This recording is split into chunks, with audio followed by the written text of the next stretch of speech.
Hello viewers, இது உங்கள் beauty garden. இந்த வீடியோவில் கொஞ்சம் காய்கறிலாம் அறுவடைக்கு இருக்குது, அறுவடை எடுத்துக்கலாம். பச்சை மிளகாய் பாருங்கள், எல்லாமே பழுத்துருச்சு. எவ்வளோ காய் இருக்குது பாருங்கள். இது 3வது 4வது அறுவடை. இப்போ இதில் இருக்கிற காயெல்லாம் நம்ம எடுத்துக்கலாம். பச்சை மிளகாய் செழிப்பாக வளர்கிறதுக்கு நான் தேன் கரைசல் ஒன்று ரெடி பண்ணி ஸ்ப்ரே பண்ணுறேன். அது ஒரு நல்ல ரிசல்ட்டுங்க. ஒரு செடி தான் 3 அடிக்கு மேலே இருக்குது.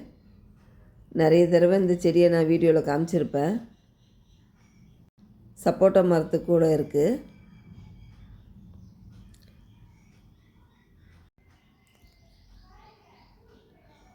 பாருங்கள், எல்லா கலையிலையுமே காய் இருக்குது. இதெல்லாம் எடுத்த பிறகு திருப்பியும் கொஞ்சம் உரம் கொடுத்து மீனமிலம் அப்படி ஏதாவது ஒன்று ஸ்ப்ரே பண்ணால் திருப்பியும் நம்மளுக்கு பூ வச்சு பிஞ்சு பிடிக்குது. இந்த செடியிலேருந்து மட்டுமே எனக்கு மாதத்துக்கு ஒரு 1/2 கிலோ மிளகாய் கிடைக்கிது. நான் காய வச்சு வத்தலுக்கு எடுத்துப்பேன். இருக்கிறதுலையே பச்சை மிளகாய் வளர்க்குற செடி வளர்க்குறதுல தான் ரொம்ப சவால். நம்மளுக்கு இலைப்பேன் தொல்லை ரொம்ப இருக்கும். சின்ன செடியாக இருக்கும் போதே இலைப்பேன் வந்துடும். நம்ம அதை ஆரம்பத்தில் இருந்தே அந்த இலைப்பேன் எல்லாம் கழுவி விட்டுட்டு 6 லிட்டர் தண்ணியில் கொஞ்சம் மஞ்சத்தூள் போட்டு நம்ம ஸ்ப்ரே பண்ணிக்கிட்டே வரணும். வாரத்துக்கு ஒரு முறை ஸ்ப்ரே பண்ணிக்கிட்டே வரணும், பூச்சி இருந்தாலும் இல்லாட்டாலும். அது மாதிரி நம்ம பண்ணிட்டு வந்தால் சீக்கிரத்தில் பூச்சி பிடிக்காது, செடியும் நல்லா செழிப்பாக வளரும். இதெல்லாம் எடுக்கிறதுக்கே ரொம்ப நேரம் ஆகும், வீடியோவும் லென்த்தாக போகும். அதனால் நான் எடுத்துகிட்டு காமிக்கிறேன். கிரேப் சில்லி இதுவுமே எவ்வளோ நிறைய இருக்குது பாருங்கள். எல்லா கிளையிலையுமே பூ வச்சுருக்கு, பிஞ்சு வச்சுருக்கு. பெருசாக இருக்கிறது மட்டும் நம்ம ஒரு 5-6 மிளகா எடுத்துக்கலாம். இதை தான் நான் பச்சை மிளகாவாக யூஸ் பண்ணுறேன்.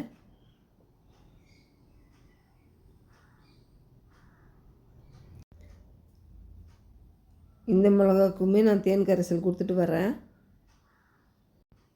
ஏதாவது ஒரு ஃபெர்டிலைசர் நம்ம வீட்டிலையே ரெடி பண்ணி வாரத்துக்கு ஒரு முறை கொடுத்துட்டு வரணும்.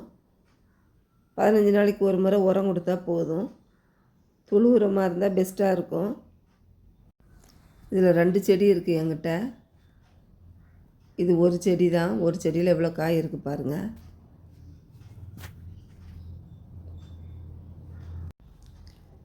இது பார்க்க இந்த கலரில் இருக்குது, ஆனால் சமையலில் போடும்போது பச்சை கலராக மாறிடுது.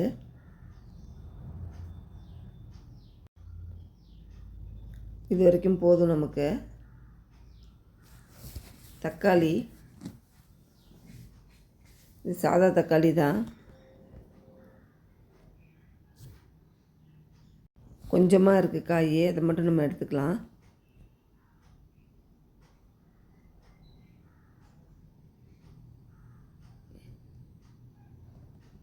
இது ஒரு வகையான தக்காளி, லைபீரியன் தக்காளி மாதிரி இருக்குது. அதில் ஒரு 2 செடி, இதில் ஒரு 2 செடி இருக்குது நம்மக்கிட்ட.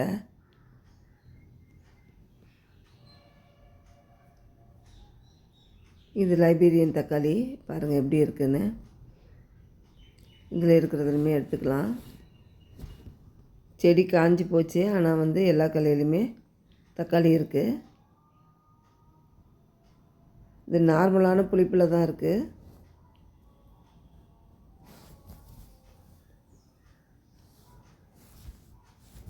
ஒரு 4 வகையான தக்காளி செடி என்கிட்ட இருக்குது.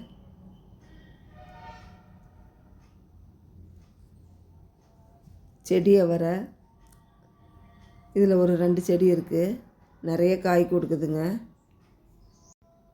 இந்த அவரைக்காய் ஆரம்பத்தில் பூச்சி தொல்லை இருந்தது, அந்த மஞ்சள் தண்ணி தெளித்து ஸ்ப்ரே சரி பண்ணிட்டோம்.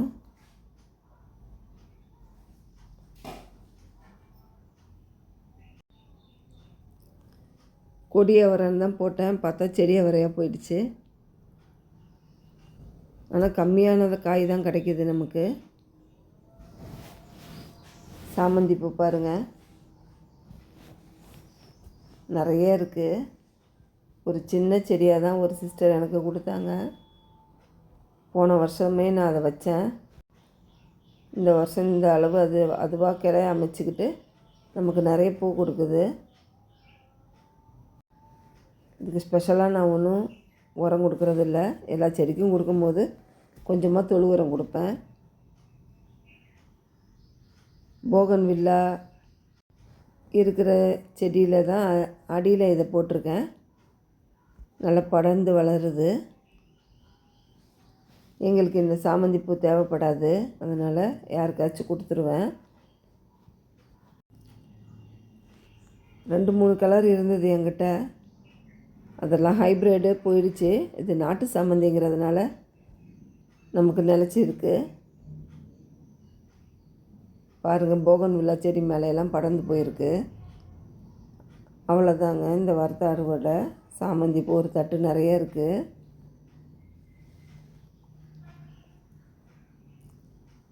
பச்சை மிளகா, கொஞ்சம் அவரைக்காய், ஒரு 4-5 கோவக்காய் இருந்தது, அதையும் எடுத்துக்கிட்டேன். ஒரு வெண்டைக்காய் இருந்தது.